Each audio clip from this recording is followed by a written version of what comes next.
Buenas tardes, bienvenidos a todos al segundo módulo del Seminario de Violencia de Género al Feminicidio. Este módulo se titula Violencia de Género en el Perú, Marco de Protección y Respuesta Penal, el cual está a cargo de la doctora Beatriz Ramírez Guaroto, quien es doctoranda en Derecho en la Universidad Católica del Perú, abogada y magíster en Derecho Constitucional por la misma universidad, especialista en argumentación jurídica por la PUC y la Universidad de Alicante, en estudios de género, Derecho de Familia y de la Universidad de Buenos Aires. Es docente de la Facultad de Derecho de la Universidad Nacional Mayor de San Marcos, la maestría en Derecho de Familia de la UNIFE y el Centro de Altos Estudios Constitucionales del Tribunal Constitucional. Además, es especialista en enfoque de género aplicado a diversas ramas jurídicas, con 10 años de experiencia en el sector público y sociedad civil, y perfil de investigación y producción de conocimiento a través de varias publicaciones que ha realizado. Le damos la bienvenida. Gracias, doctora. Gracias. Buenas tardes a todas y a todos. Me disculpo, pero creo que hay un problema con el puntero. Voy a usar el mío.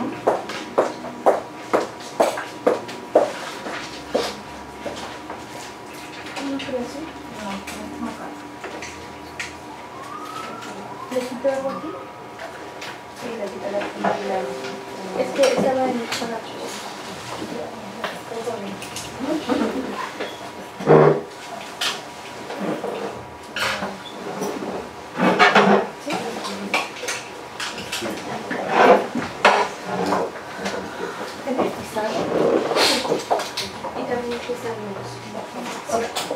¿Cómo es lo de los tiempos? Cuéntame. ¿Hacen corte a todo? A ver, sí, déjeme leer. Vale. Muy buenas tardes a todas y a todos. Como han dicho, mi nombre es Beatriz Ramírez y soy especialista en temas de género. Entonces, lo que me han pedido hoy día abordar es el marco de la ley vigente, y tanto la parte de protección como la parte de respuesta penal. Tenemos más o menos 4 horas con un corte. 8:30, 9. 8:30, 9 hacemos un corte, 8:30 creo, para que sea 1 hora y media y 1 hora y media. Entonces la idea es que podamos hacer un repaso de todo lo que hay. Entonces quisiera un poco preguntarles dónde hacen su ejercicio profesional para sobre eso conversar y andar de repente en algunos aspectos más que en otros. Empezamos por aquí. ¿Cuál es su nombre? Lady Miranda Idona. Lady. Soy psicóloga forense. Ok. ¿Dónde trabajas? En medicina legal. Ok, muy bien. ¿Aquí su nombre es? Carlos Valencia. Carlos. ¿Dónde trabaja? Trabajo en un estudio de abogado como asistente legal. Ok, muy bien. Mi ¿Sí? nombre es Auri Hoyos, Auri. estudio Derecho en la actualidad Ok. en el sexto ciclo. Ok. ¿Sí? Buenas tardes, mi nombre es Gustavo Viciano, soy abogado y trabajo en un estudio. Ok, muy bien. Mónica Schuster y trabajo independiente. Ok, muy bien. Entonces, vamos a enfatizar algunas cosas y he preparado ahora básicamente algunas unidades, unas 4. Primero vamos a hablar del cambio de paradigma procesal, qué significó la ley nueva versus la ley anterior, vamos a hablar de eso un poco. Y luego vamos a hablar de los recientes cambios que se han dado a la ley 3036-4. Primero vamos a hablar de lo que significó la ley en relación a la legislación anterior, y luego vamos a hablar de este decreto legislativo que es nuevo, es de septiembre, y una norma que se acaba de aprobar que está ahorita en etapa de promulgación. Faltan unos días para que entre en vigencia. Luego, ya después del corte, vamos a hablar del marco penal de sanción. Como pueden ver, cuántas normas hay aquí, que han salido en los últimos, más o menos, en el último año. 1, 2, 3, 4, 5. Y desde este julio de este año son estas de acá. ¿Cuántas hay desde esta fila hasta abajo? 1, 2, 3, 4. 4 normas acaban de cambiar en términos penales desde julio. Entonces, quien no ha trabajado un poco el asunto, realmente no está actualizada en lo que hay ahora. Entonces vamos a conversar de estas normas. La primera fue promulgada en julio y la última es de hace 2 semanas, el decreto 1410, que es como lo más nuevo, recontra nuevo, porque salió en la quincena de septiembre. Entonces es importante que todos manejen eso. Y luego vamos a hablar de los desafíos, porque imaginaba que la mayoría de ustedes eran abogadas y abogados litigantes. Entonces, como yo también lo soy, acompañé un montón de casos, vamos a hablar de los desafíos que hay en la aplicación del marco normativo al final. Y eso lo vamos a ver al final. Entonces, Mi propuesta es que trabajemos estas dos primeras cosas al inicio, antes del corte, Y luego trabajemos toda la parte sancionatoria y la parte de reflexiones finales en la segunda parte de la sesión de ahora. Entonces voy a ir presentando algunos contenidos y les pido que si alguna cosa no queda clara, igual me dicen para poder ir enfatizando sobre eso en algunos puntos. Vamos entonces a la parte número 1 de lo que ya hemos anunciado, que sería el cambio de paradigma. ¿Qué significó el cambio de paradigma? Y no es poca cosa lo que ha pasado, porque nosotros teníamos una norma que databa de 1993, es decir, 25 años atrás, y esta norma hacía referencia a una categoría, violencia familiar, ¿cierto?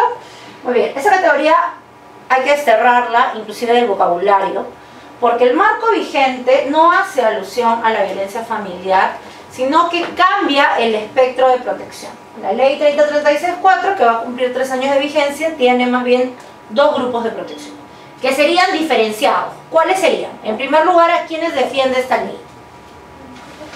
Mujeres, en realidad. Ahí la novedad. Y después, el grupo familiar. Lo único que estaba cubierto en la norma anterior era esto. Todo esto es nuevo. Y eso es importante porque todo esto, protección contra las mujeres, se hace en el ámbito público y privado, como vamos a ver en un momento, y es de verdad la nueva, la vamos a llamarlo así, el nuevo aporte que trae esta norma, que es además un esfuerzo por hacer conjugar nuestra norma con los marcos internacionales que ustedes van a trabajar, entiendo, la siguiente sesión. Entonces, una primera idea que creo que es importante es, hay que anular de nuestro marco la idea del concepto de la violencia familiar, porque no es ese el marco en el que nos movemos ahora. Hoy ya tenemos 2 grupos de protección, por un lado mujeres y por otro lado grupo familiar. Y eso es importante porque estos 2 grupos diferenciados tienen sus propias características. En el caso de las mujeres estamos hablando de un tipo de violencia de género. Ustedes creo que ya trabajaron qué significa violencia de género, el famoso por ser mujer, que es una expresión de discriminación sexual. Lo que está detrás de toda la discriminación sexual es que la violencia tiene su base en la desvalorización de las mujeres, porque tú no le pegas y no maltratas a alguien que tú consideras igual. Tú maltratas a alguien que consideras inferior. Esa es la base de la violencia. La base de la violencia es la discriminación. Entonces, ¿toda violencia contra las mujeres es violencia de género? No. Pero una buena cantidad sí. Porque es posible detectar en ella, hay restos de discriminación, rezagos de distintas formas de discriminación. En el caso de la violencia del grupo familiar, no, lo único que tú tienes es que hay un vínculo vigente o hubo un vínculo, tienen un hijo en común o por último comparten un domicilio, son en los grados de parentesco que nosotros conocemos, cuarto de consanguinidad, segundo por afinidad, es digamos lo que ya conocemos. Aquí no importa ninguna caracterización, aquí sí, porque el requisito es que la víctima sea mujer y que además haya un plus de discriminación que es el que yo puedo identificar. Y como decíamos, si ustedes ven las columnas, ¿cuál es lo novedoso de la ley 3036-4? ¿Columna derecha o columna izquierda? Columna izquierda. Sin ninguna duda, esta es la parte desafiante porque esto no estaba regulado hace 25 años. Entonces, lo que es un desafío es mirar esto. ¿Por qué me interesa también este esquema? Porque ahora cuando regresemos del corte y veamos los cambios penales, vamos a ver que los cambios penales se han estructurado así también. Se han creado tipos penales solo para mujeres por su condición de tal y grupo familiar. Se han generado agravantes especiales para mujeres por su condición de tal e integrantes del grupo familiar. Es decir, esta división de la ley marco 3036-4 se ha plasmado en todas las reformas penales que empezaron en el decreto legislativo 1323 en enero del año pasado. Entonces, si uno no tiene claro esta primera parte, no va a entender tampoco la lógica de los nuevos tipos penales y las nuevas agravantes que se han creado. Porque lo que se ha hecho en la legislación penal es adecuar la legislación penal a este marco que parece tan básico, pero que lamentablemente hasta el día de hoy muchas operadoras y operadores de justicia no terminan de manejar.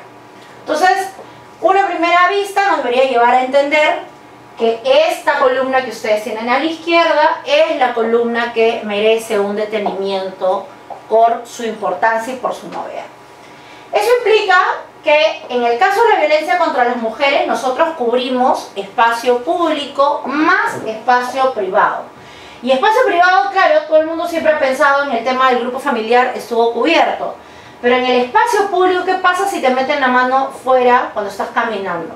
¿Qué pasa si tu jefe o tu jefa te acosa dentro de tu centro de trabajo? ¿Qué pasa con aquellos casos de chantaje sexual en el ámbito educativo? ¿Qué sucede, por ejemplo, cuando hay violencia dentro de una comunidad? Todos esos casos antes no estaban regulados porque eran fuera del espectro de la llamada violencia familiar. Hoy en día no. Por eso es que vamos a ver que los principios marcos de esta ley se aplican para el acoso sexual, que hoy día, digamos, se llama acoso ya como tal en el delito, también ha sido hostigamiento sexual durante muchos años, aplica para una serie de violencias, que son las que vamos a ver acá. Acoso en los espacios virtuales, esa gente que para estoqueando gente, mandándole mensajes por WhatsApp, por Facebook, por Instagram. Trata de mujeres, hostigamiento sexual, la llamada violencia obstétrica, que es esta violencia que sufren las mujeres cuando van a los servicios de salud, y la violencia de pareja y de familia. Y claro, tradicionalmente hemos enfocado nuestra mirada aquí y aquí. Y nos olvidamos que hay muchas otras formas de violencia que entran en este marco normativo y que tradicionalmente no asociamos como dentro de este gran marco general. Entonces, sí creo que es importante quedarnos con esta foto de aquí, espacio público y privado.